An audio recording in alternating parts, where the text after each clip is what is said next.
লোকসঙ্গীতের অন্যতম ধারা ভাওয়াইয়া। আর ভাওয়াইয়াটা উত্তরাঞ্চলের একান্ত নিজস্ব গান, নিজস্ব সঙ্গীত। তো এই সঙ্গীত প্রচার প্রসারণের জন্য বা শিক্ষাঙ্গন কোনো তৈরি হয়নি। শুধু গুরু বাড়িতে গিয়ে ছাত্ররা বা শিষ্যরা গান শিখত, শিখে শিখে শিখে শিখে এই গানটাকে ধারণ করত। আমার উপলব্ধি আসলো যে সার্বজনীন কিছু করা যায় কিনা, সব মানুষ সেই স্বাধীনভাবে চর্চা করবে, স্বাধীনভাবে এখানে বসবে, গান রচনা করবে, পরিবেশন করবে।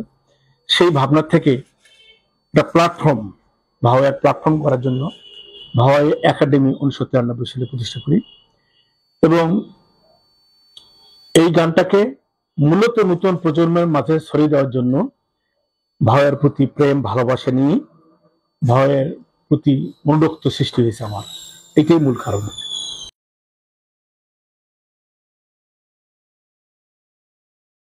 আমি যখন ক্লাস 7 ছাত্র,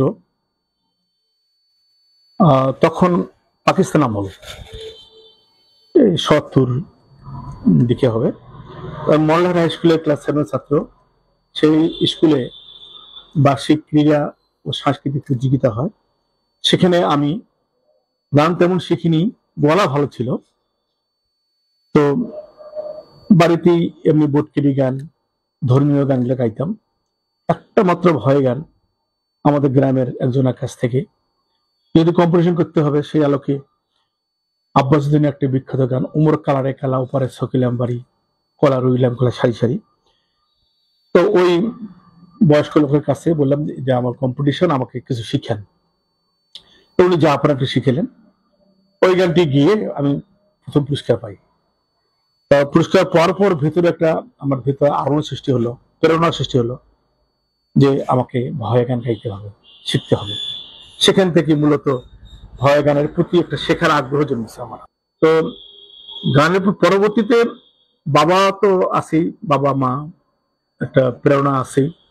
বাবা প্রাইমারি স্কুলের শিক্ষক ছিলেন, তেনার বাসনা ছিল যে আমার ছেলেরা সঙ্গীত শিখুক। তো পরবর্তীতে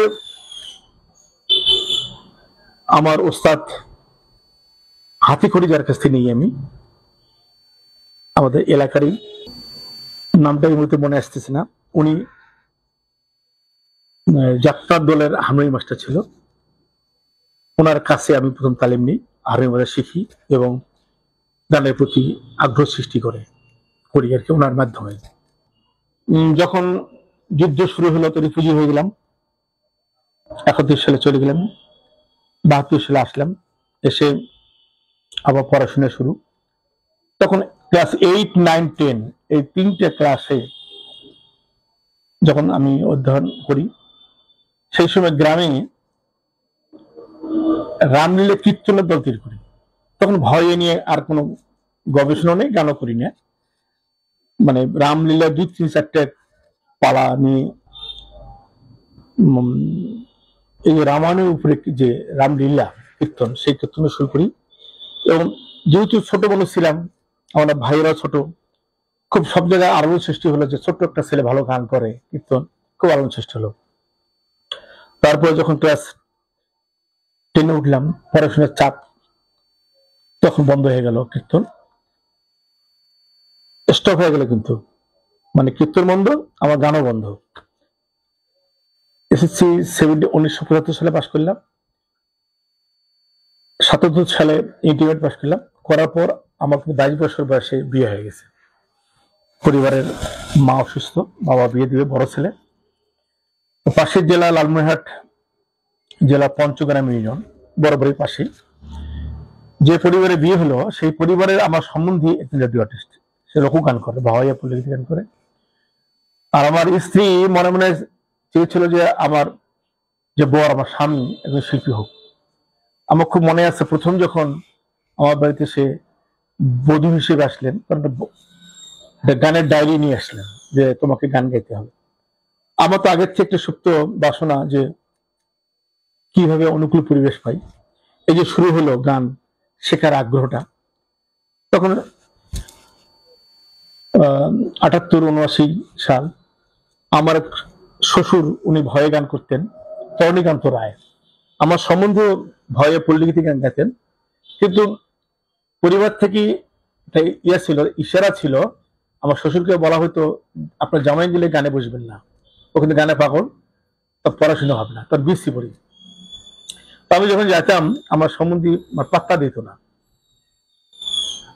নতুন শ্বশুর বাড়ি, আমাকে তেমন কিছু বলতেও না, মুখে পাত্তা দিত না, তোর মনে খুব ক্ষোভ আসলো। তা আমার শ্বশুর বাড়ি এলাকার পাশেই পাড়া রজনীকান্ত রায়, উনি বেশ বিখ্যাত ভাইয়া শিল্পী, আমার সম্পর্কে শ্বশুর হবেন। গিয়ে বললাম যে কাকাবু আমাকে গান শিখতে হবে। তা উনি আমাকে বেশ 2-3-4 মাস 5 মাস সহায়তা করলো। করার পরে 1981 সালে ডিগ্রি পাস করলাম। 82 সালে মনে আছে, 1982 সালে ফেব্রুয়ারিতে অডিশন হলো। মাত্র 2খানা গান জানি আমি, মানে ভালো 2খানা গান জানি। তো তখন রেডিওতে, এখন তো রেডিওতে 30খানা গান লাগে অডিশন দিতে গেলে, 30খানা গানে যে কোনো গান ধরতে পারে অডিশন বোর্ডে। আর তখন ওই 2খানা গান আমাকে ধরলো, 2খানা গান গাইলাম, জানি হবে না আমার গান। তো 1 সপ্তাহ পরে চিঠি এসেছিল, আপনি পাস করেছেন। এই যে এটা অলৌকিক ভাবে 2খানা গান গিয়ে আমি বেতার শিল্পী।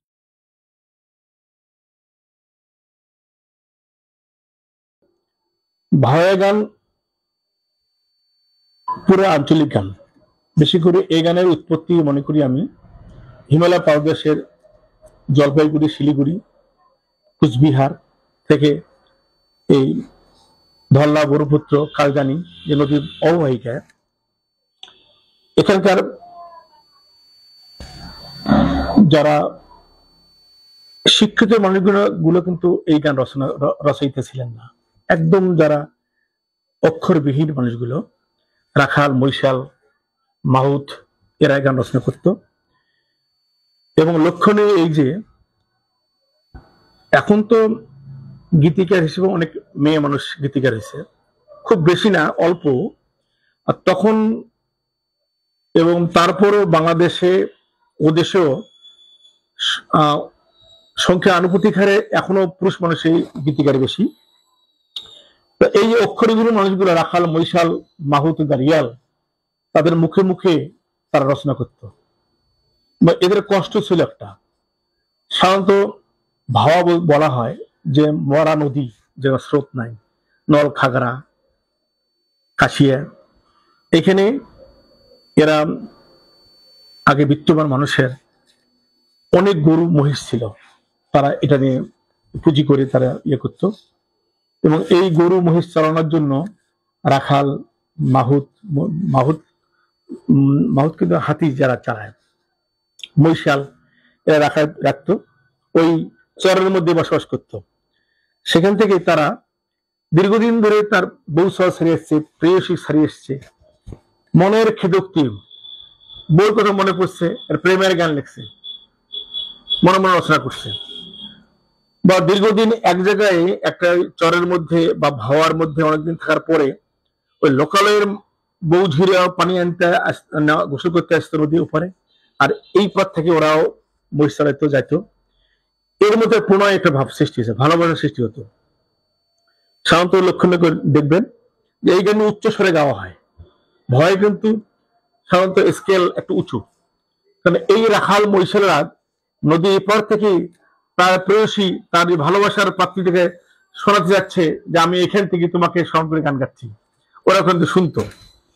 তোরা গেলি কি আসি ওর মহৎবন ধরে, এরকম বহুত গান। তো ওমর কালাডে কালা উপরা শুক্লাম বাড়ি, এই গানগুলো কিন্তু পুরুষের লেখা। এখন এর পুরো আঞ্চলিক কথা দিয়ে, সেই অঞ্চলের একান্ত ভাব ভাষা দিয়ে গানগুলো রচয়িতা। এবং আরটা ছিল কি, নারী প্রেম বিরহের কথাগুলো কিন্তু ভাইয়া। এখন অনেক গান চটুল এসছে, অনেক গান রসাত্মক ব্যঙ্গাত্মক গান এসছে, কিন্তু সেগুলো, এই গানগুলো অত প্রাণ স্পর্শ করে না। যেটা করে বিরহের গানগুলো,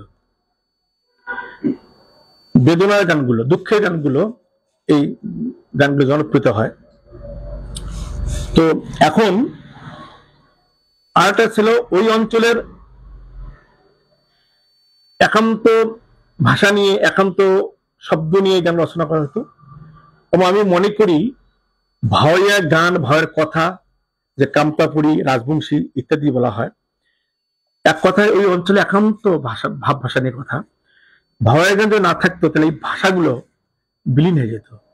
কারণ বাংলার অভিধান, ইংরেজি অভিধান আছে, কিন্তু ভাওয়াইয়া গানে কোনো অভিধান, নির্দিষ্ট অভিধান আজও তৈরি হয়নি।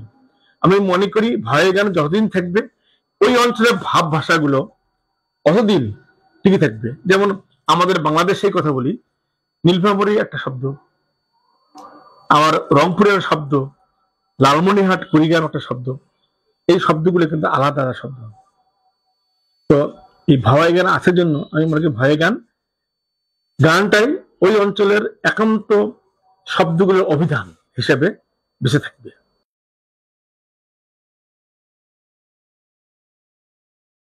আমরা যারা শিল্পী গান গাওয়ার আগেই গানের বাণীটা উপলব্ধি করি না। খুব জরুরি, গানের একজন লেখক যখন গান লেখে এর ভেতরে একটা সারবস্তু আছে, একটা মেসেজ আছে। আমরা মেসেজটা উপলব্ধি না করে, যেমন একটা উদাহরণ দেই, একটা গান আছে খুব বিখ্যাত গান, প্রাচীন গান, আমিও বেতারে গিয়েছি। গানে কিন্তু নির্দিষ্ট অঞ্চল নাই, বাংলাদেশি, ভারতের, এসব না, গান গানে। এটা গান আছে, কি দিয়া বাঁধিয়ে রাখবো রে আমার এ নয়া যৌবন, যৌবন সোনা নয় রূপে নয়, আঞ্চলে বাঁধিয়ে রাখবো। এই গানটার অর্থটা এত মর্মস্পর্শী যে একটা অল্প বয়সে একটা মেয়ে বিধবা হয়েছে, খুবই অল্প বয়স, সে এখন যাবে কোথায়? তাই এই যৌবনকালটা কিভাবে কাটাবে? যেখানে যাবে সেখানে সমাজের কিছু লোকজন আছে, সেখানে তাকে ভক্ষণ করার জন্য রেডি, সে তার স্বামী নাই, যে যৌবন লাউ নয় কুমড়ে নয় পরশিক বিলাবো। এই গানটা কত হৃদয় বিদারক গান, কিন্তু আমাদের শিল্পীরা নাচি গান গাচ্ছে, এটা মধ্যে ব্যঙ্গ, একটা তামসা। তাহলে আসল বিষয়টা, এই নারী মনের যে আকুতিটা, কষ্টের কথাটা আমাদের অনুধাবন করতে হবে। সেটা না করে আমরা যখন এখন ইদানিং শিল্পীরা নাচি ঝাঁপে ঝাঁপে, যৌবনটাকে মনে করে তিরস্কার একটা, কোথায় দেবো, কাকে দেবো। তো এইরকম একটা উদাহরণ দিলাম। যতক্ষণ পর্যন্ত গানের বাণীটা উপলব্ধি করা যায়নি, ততক্ষণ পর্যন্ত গানটা, যে গান গানের উদ্দেশ্যটা ব্যাহত হবে। তা আমি মনে করি বারবার ভয় গান গাইতে গেলে এখানে যিনি সুর সৃষ্টি করছেন, গানের বাণীর উপরে সুর সৃষ্টি হয়। কিন্তু একটা গান, যারা সুরকার, দক্ষ সুরকার, গান কিন্তু কবিতা, গান একটা কবিতা, যখন কবিতা আকারে সুরকার পায় তখন বারবার গানটা উপলব্ধি করে এখানে কি মেসেজ দিছে।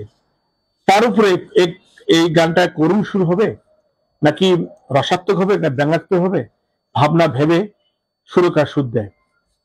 তারপরে এই সঙ্গে গীতিকারের সঙ্গে এটা আবার বিনিময় করে এই সুরটার ক্ষেত্রে আপনার মতামত।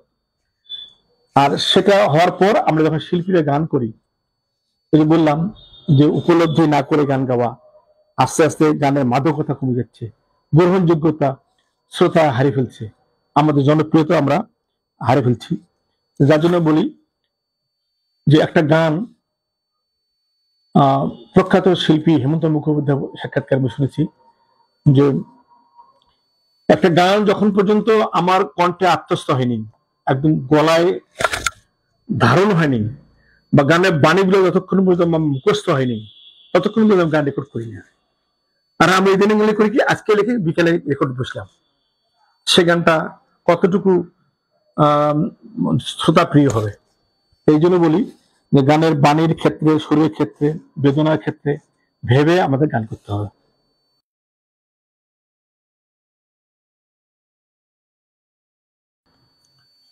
শুধু ভাওয়াইয়া চর্চা না, গান চর্চার ক্ষেত্রে অনেক বাধার সম্মুখীন হয়েছিলাম। তখন ছাত্র মানুষ, আমার পরিবারের সব ভাইদের নিয়ে আমরা সন্ধ্যাবেলায় বসতাম গান গাইতে, পড়াশোনার সময় পড়াশোনা করতাম। বাবা খুব স্ট্রিক্ট প্রিন্সিপাল লোক ছিল, যে পড়াশোনা শেষ করে প্রতি রাতেই 9টার পর আমাদের গান বাজা বসতে হতো। শুধু রাতেই নয়, আর আমি এত গানের প্রতি অনুরক্ত ছিলাম সারা দিন রাত হারমোনি ধরে চিৎকারের গান গাইতাম। আমার প্রতিবেশীরা মাঝে মাঝে বিরক্ত হতো এবং তারা বাইরে আমার কানে আসতো, এই শিয়ালগুলো ভোগে কে, এই শিয়ালগুলোর জন্য ঘুমানো যায় না, সারা দিন রাত চিৎকার করে। তো পরবর্তীতে যখন আমরা সঙ্গীত জগতে বেশ প্রতিষ্ঠা লাভ করলাম, বেতার টেলিভিশন গান করলাম, তার কিন্তু পরে এসে শ্রোতা হয়েছে আমাদের। তো ওই জায়গাগুলো একটু কষ্ট লাগছিল সেই সময়। আর একটা যখন ছাত্র ছিলাম কলেজ লাইফে, কুড়িগ্রাম কলেজে, কুড়িগ্রাম কলেজে তো মঞ্চ হতো, প্রোগ্রাম হতো, তখন তো বিখ্যাত শিল্পী ছিলাম না, গান গাইতে পারতাম, কিন্তু ওই আয়োজকে বলতাম স্যার আমাদের গান গাওয়ার সুযোগ দেন, ভয় গান গাবো। তো ভয় গান গাবো এটা নাক শিখতে ভাবছিল যে এসব নজরুল রবীন্দ্রসঙ্গীত আধুনিক গান, সেখানে এই ভয় গান প্রায় ঠিক আছে দেওয়া হবে, আশায় ছিলাম। প্রোগ্রাম শেষ আর নাম নাই, এরকম বহু বাধা সম্মুখীন হয়েছি। যে আবার সেখানেই যখন আবার পরবর্তীতে সঙ্গীত জীবনে প্রতিষ্ঠা লাভ করলাম মোটামুটি, তখন আমি ওই এখন ওই কলেজেই গান করছি বহুবার। সত্যি বলতে গেলে আমার সঙ্গীত জীবনের 42 বছর চলছে, আমি বাধা পাইনি। তো বাধার মধ্যে একটু এখনকার প্রজন্ম গান শেখা আগ্রহ তেমন নাই। ভাও একাডেমি করেছি, এখানে বিনে বসে গান শেখাই, দুস্থ শিল্পীদের জন্য যাতায়াত খরচ দেই, দুস্থ শিল্পীদের জন্য হারমোনিয়াম দোতরা এসব কেনার জন্য অর্থ যোগান দিই। কিন্তু অভিভাবকেরা সেভাবে উৎসাহী না, তাদের ধারণা গান শিখলে সেটা নষ্ট হবে। শুধু অভিভাবক না, আমাদের স্কুলের স্যারেরা, কলেজের স্যারেরাও অনীহা প্রকাশ করে যে অভিভাবকদের বলা হয় আপনার ছেলে গান খেলাধুলা করলে, কবিতা লিখলে কিন্তু ছেলে বাজনা করতে পারে না। সুতরাং পড়াশোনা করতে রাজি রায়, প্রাইভেট টিউশনে একটু ব্যস্ত থাকে। এই জন্য আস্তে আস্তে এসব আমরা গান শিখতে চাই। শিক্ষার্থীর হাতে গেলে আমরা কি কাকে শিখাবো? শুরুতে যেভাবে শিক্ষিতে পেয়েছিলাম একাডেমিতে, প্রতিদিনে 50, 60, 70 জনকে পেতাম। এখন 10 থেকে 12 জন লোক, তাও মাঝে মাঝে আসে না। এই যে কষ্টটা, এই কষ্টটা আছে, এটা একটা বাধা।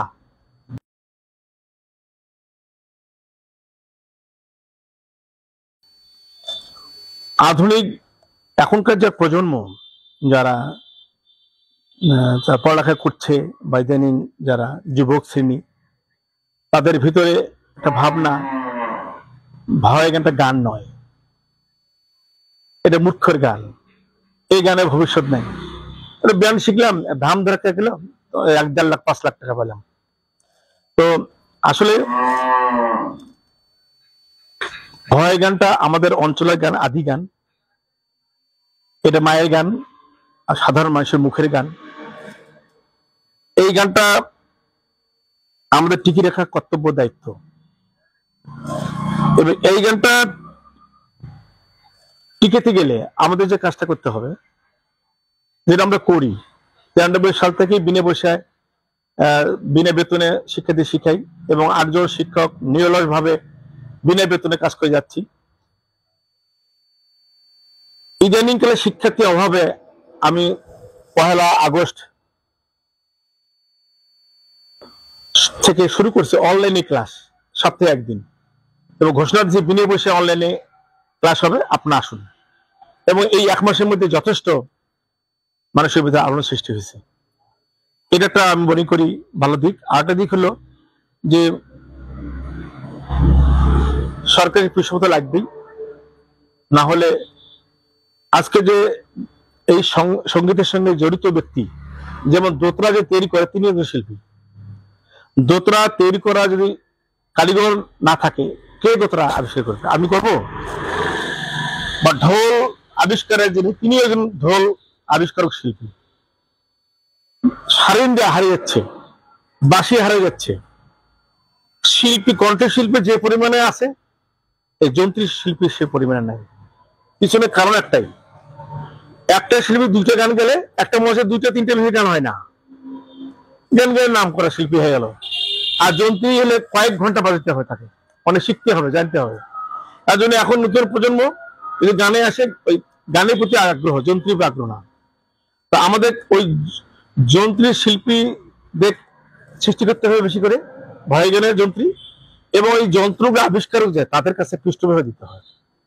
আর আমাদের সেমিনার, সিম্পোজিয়াম, কর্মশালা করতে হবে এবং আরো প্রতিষ্ঠান করতে হবে। কুড়িগ্রাম জেলার রংপুর, বৃহত্তর রংপুর, দিনাজপুরে ভয় জ্ঞান একটা প্রতিষ্ঠান, ভয় একাডেমি, উলিপুর, কুড়িগ্রাম, যারা পাঁচপুরে যেখানে আমরা বসে আছি, এটা পর্যাপ্ত না। দিনাজপুরে বাচ্চারা আসতে পারবে না, গাইবান্ধার বাচ্চারা আসতে পারবে না। আমাদের এই যারা ভয়ের শিল্পী, কেন জানি না, এটা এই মূল্যবোধের অভাব আমাদের আগেতে হবে। তাহলে ভয়টা টিকিয়ে রাখা যাবে, ভয়টা আজীবন থাকবে, আমার বিশ্বাস।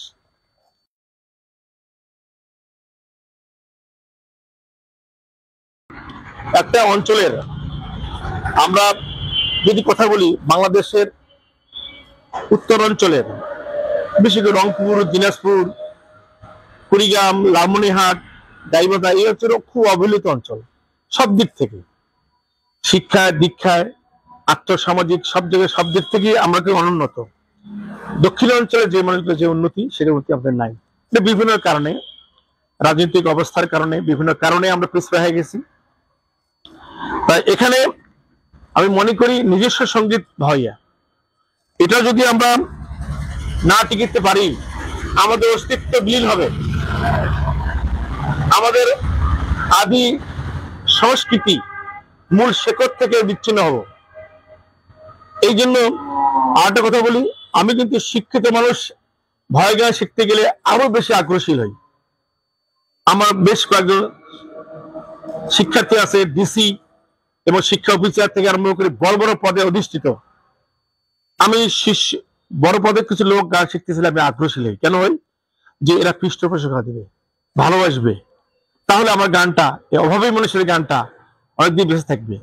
আমি বেশি করে আগ্রহী এবং নিজেই বিভিন্ন অঞ্চলের মানুষগুলোকে বলি, আপনার কর্মশালা করেন, ডাল ভাতের ব্যবস্থা করেন, আমাকে সম্মান দিতে হবে না।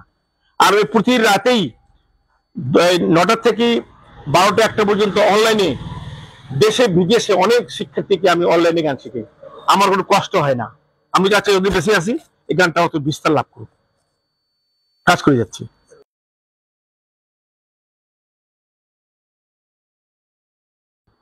আমি ভাওয়া যে অঞ্চলের গান, শতকরা 80% মানুষ তো পেশাজীবী, এই গ্রামের মানুষ, খেটে খাওয়া মানুষ, এবং যারা শিক্ষিত মানুষ তারা এই ম্যাটেরিয়াল মানুষ। তো আমরা কিন্তু ভাওয়ের প্রতিটি শব্দ, প্রতিটি ভাষা আমরা বুঝি। অনেকে ভান করি, বাইরে গেলে মুইতি করতে রাজি না, কিন্তু বাড়িতে গিয়ে মুইতেই না।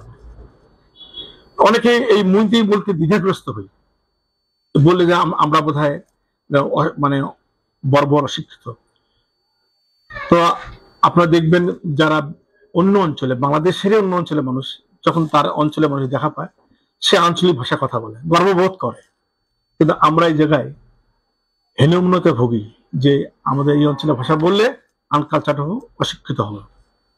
এখানে পাশ কাটে যাই, নিজের ভাষাকে পরিচয় দিতে আমরা দ্বিধাগ্রস্ত হই। তো আমি মনে করি এখানকার মানুষ দুঃখ, বেদনা, হাসি, কান্না, বিরহ সবগুলো এই ভাষাই। একটা রমণী যখন বা গৃহবধূ যখন ভাত রাঁধে, গুনগুন করে যে গানটা দুঃখে, কষ্টে, আনন্দে উচ্চারিত হয়, সেটাকে ভয়ের এই সুরটাই আলোড়িত করে। একটা কৃষক মানুষ যখন জমিতে কাজ করে, প্রচন্ড রোদে ঘামে যাচ্ছে, তখন গলা ছেড়ে গান গাচ্ছে, ওই ভয়ের গানটা উচ্চারিত করে। যার জন্য যেহেতু তার প্রাণের গান, অন্তরের গান, বিরহের গান, ব্যথার গান, যখন আমরা মঞ্চে পরিবেশন করি, হৃদয়ের মধ্যে আলাদা একটা স্পর্শ করে, এগুলো আলোড়ন সৃষ্টি করে। এখানে ব্যান্ড গানে যে একটা, যতই আর ব্যান্ড বিখ্যাত শিল্পী আসুক, তো ব্যান্ড না, রবীন্দ্রসঙ্গীত বিখ্যাত রেজুলেশন বন্য করে আনি দেওয়া যায়। মানুষকে কি শুরু করেছে, ঘুম পাড়ার গান, টানান, আচ্ছা মাছের গান, পানি গান শুরু করলো, গাও চানা দিয়ে উঠে আমার প্রাণের গান। বিষয়টা কিন্তু এরকম, মানে এই অঞ্চলের মানুষের প্রাণের ভাষা, প্রাণের কথা, দুঃখ দুর্দশার কথা যখন উচ্চারিত হয়, তখন মানুষগুলো আলোড়িত হয়।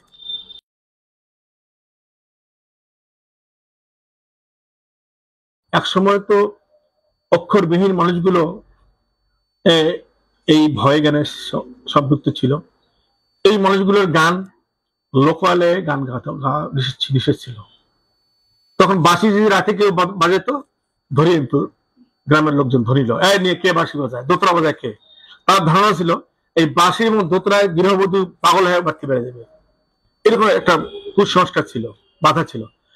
আসলেই মানে করুণ গভীর রাতে যখন বাঁশি বাজে, যে কোনো মানুষ একটু ভেতরে আলোড়ন সৃষ্টি করবে, একটা হৃদয়ে স্পন্দন দেবে। দোতরা ডাং শুনলে এখনো মানুষ আন্দোলিত হয়। তো এই যে একটা সমস্যা ছিল, তারা লোকালয়ের থেকে দূরে ওই যে বাথান নদীর পার, তারপরে নিধুয়া পাথারে এলে গান গাইতো। তো এখন আশাবাদী আমরা, এই ভাওয়াই একাডেমি যারা গান শিখছে, একদম তরুণ শিক্ষিত মানুষগুলো আসছে। বললাম শিক্ষিত কিছু মানুষজন ভয়ে শিখছে, গাচ্ছে। তাদের এখানে লক্ষণীয় হবে এই কারণে, যখন একটা শিক্ষিত মানুষ গান করবে তখন কিছুটা অশ্লীলতা বর্জন হবে। তখন ভাববে এই গানটা আমাকে গাইতে হবে, কথাগুলো যেন একটু মাধুর্য হয়, ভারী হয়, গানটা ডেভেলপ হবে। এবং তাদের আর্থিক যেহেতু উন্নতি আছে, সুতরাং গানের পিছনে সময় দিতে পারবে, তাদের একটা গ্রহণযোগ্যতা বাড়বে। আমি মনে করি যখন শিক্ষিত মানুষগুলো এই গান নিয়ে গান রচনা করবে, গান নিয়ে গবেষণা করবে, গান নিয়ে ইতিহাস সৃষ্টি করবে, এখন সেই দিনটা আসছে। আমরা আশাবাদী আগামী দিনে এটা আমরা একটা উজ্জ্বল ভবিষ্যৎ আমরা খুঁজে পাচ্ছি।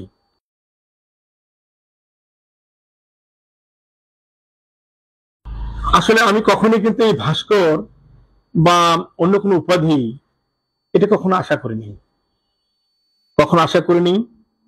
আমার মনে আছে আমার যখন ৬২তম জন্মদিন এই ভাওয়াই একাডেমিতে অনুষ্ঠিত হয় জন্মদিন, আমার সদস্যরা ছাত্ররা আয়োজন করে।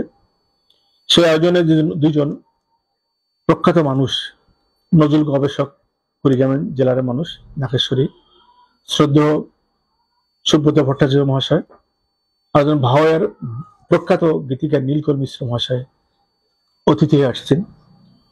ভাওয়াইয়ের সম্মেলন কক্ষে অনুষ্ঠানটা।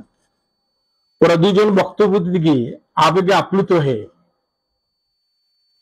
ভাস্কর শব্দটা আধুনিক অর্থ সূর্য, কিন্তু ওনারা বললেন যেহেতু এই ৯৩ সাল থেকে অদ্যবধি অনেক ছেলে মেয়ে, প্রায় ২৫০০ ছেলে মেয়ে ভাওয়াই গান তালিম দিয়েছে, এটা অসম্ভব একটা কাজ সম্ভব করছেন ভাস্কর, যিনি মূর্তি তৈরি করেন, প্রতিমা তৈরি করেন, ভাস্কর বলা হয়। সুতরাং আমরা আজকে এই অনুষ্ঠানের মধ্য দিয়ে তাকে আমাকে ভাস্কর উপাধিতে ভূষিত করলাম। সবাই করতালি দিল। তখন তো সবাই মুখে মুখে সবাই লেখালেখির ক্ষেত্রে ভাস্কর কথাটা ব্যবহৃত হয়। এটি নিয়ে অনেক বিতর্কিত সৃষ্টি হয়েছে পরবর্তীতে। যারা ভয়ে গান করেন, ভয় অনেকজন তাচ্ছিল্যতার মধ্যে আমি, কিন্তু আমি কখনো আমার নামের আগে বা বলার আগে কখনো ভাস্কর শব্দটা আজও করিনি এবং আগামীতে করবো না।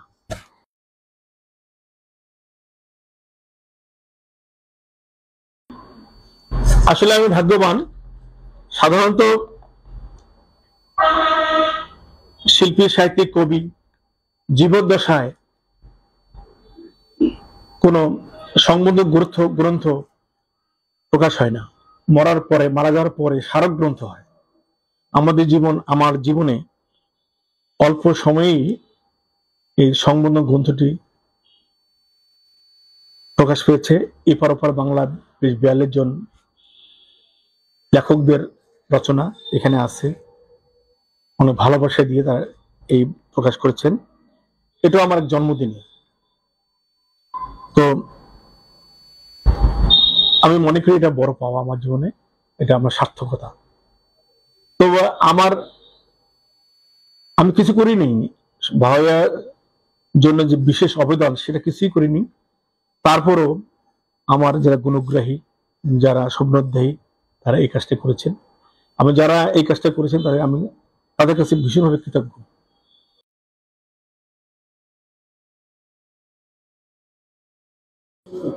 বয়স সামনের ২৮শে অক্টোবর আসলে আমি ৬৯-এ পা দেব। আমি আসলে আমি যে কাজটি করেছি, জানি না কতটুকু ভালো কাজ করেছি, খারাপ কাজ করে জানি না।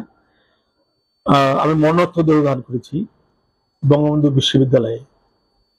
আর আমি চাচ্ছি যে এই কি হবে এই দেহ দিয়ে, মানুষের জন্য কিছু কাজ করে যাই, এবং আমার ভাইয়ের জন্য শুধু আরো বাঁচতে চাই। আমার সংসার জীবন নাই, আমার স্ত্রী 2007 সালে গত হয়েছেন, তো প্রায় 18 বছর থেকে আমার স্ত্রী নাই, 2টি মেয়ে বিবাহ দিয়েছি। আমার বলতে কিছু নেই, আর যা সয় সম্পদ ছিল, যা আছে আমার স্থাবর অস্থাবর সব উইল করে দিয়ে দিয়েছি আমি। তো আমি ভাইয়ের জন্য অনেকদিন বাঁচতে চাই, কিন্তু সম্ভব তো না। ঈশ্বরের কাছে প্রার্থনা করছি এত 5টি বছর জন্য আমাকে আয়ু দেওয়া হয়, আমি 5টি বছরের জন্য আরো কিছু করতে চাই।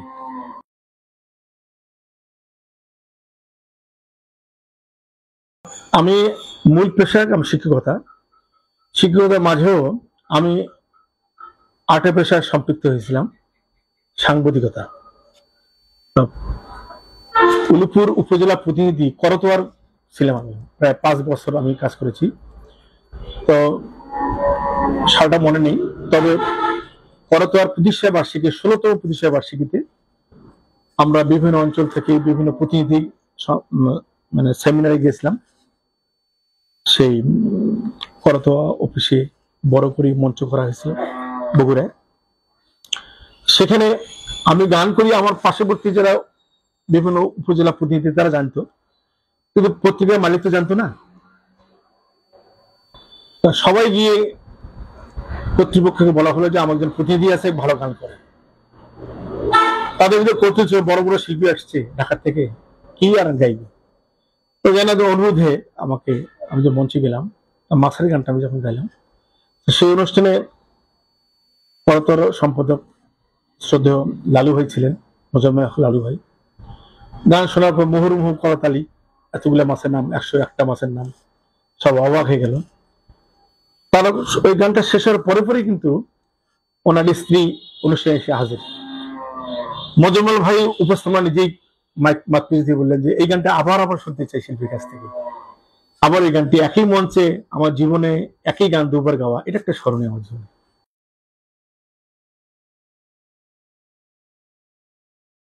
আমি হতাশ না। আমি বারবার একটা কথা বলি যে সমাজে বিত্তবান লোক এখনো আছে। অনেক সংগঠনের কাছ থেকে শুনি যে পয়সার অভাবে কাজ করা সম্ভব না। আমি 93 সাল থেকে অদ্যাবধি কাজ করতে গিয়ে বাস্তবতা যেটা আসছি, অনেক দাতা আছে, কিন্তু দাতারা কোথায় দেবে? 10 টাকা দিলে 1 টাকাও কাজ হয় না। তাই এখন নতুন তরুণ শিক্ষিত তরুণ আসছে। তো আমি মনে করি তারা যদি তাদের পিছনে সময় দেওয়া যায়, আমাদের শিক্ষা যদি সঙ্গীত শিক্ষা কৃপণ না হই, আমি বিশ্বাস করি আন্তরিক হলে যে কোনো মানুষকে আমি 1 ঘন্টা একটা গান তুলতে পারবো। আর যদি আন্তরিক না হয় 5 বছরে একটা গান তুলতে পারবো। তা আমাদের শিক্ষকদের উচিত তরুণ প্রজন্ম বিমুখ যাতে না হয়, আগ্রহশীল হয়, এমন গান নির্ধারণ করতে হবে। সেজন্য একটা গানকে মঞ্চে আর 2টে গান করার জন্য পরবর্তী আমাদের মানে ধর্ণা দেয় যে স্যার আরো 2টে গান দেন। আগ্রহ সৃষ্টি করতে হবে, তাহলে সম্ভব। এবং আমি মনে করি যে কথা বলতে পারে তার গান সম্ভব। তাল লয় তো আমাদের ভিতরে আছে। বিদ্যালয়ে যখন আমরা পিটি প্যারেড করি, তাল তো আছে। তাল ছাড়া তো বেতালি কোনো লোক নেই। আর যারা রেয়ার পাওয়া যায় বেতালির লোক, 1000টার মধ্যে 1-2জন। তো আমি মনে করি যারা তাল আছে, কথা বলতে পারে, তার দ্বারা, তার সুর আছে, তার দ্বারা ভয় হওয়া সম্ভব। আর একটা কথা, ভয়ে এমন একটা সহজ গান, যেহেতু আমাদের অঞ্চলের কথা, আমাদের অঞ্চলের সুর, আমাদের অঞ্চলে ভাঙতি একটা আছে, স্টাইল আছে, আমরা গানটা গেলে অল্প সময়ে বিখ্যাত হতে পারবো না। যে আমি এই কুড়িগ্রাম থেকে দক্ষিণ কোরিয়া যাওয়ার সৌভাগ্য আমার হয়েছিল, ভয় গান না করলে ওই ঢাকার থেকে সংস্কৃতি মন্ত্রণালয় কুড়িগ্রাম আসে খুঁজতো না। এটা রিয়েলিটি। যার জন্য মনে করি নতুন প্রজন্ম এগিয়ে আসুক, আমরা অল্প সময় অল্প পরিশ্রমে অনেক দিতে পারবো।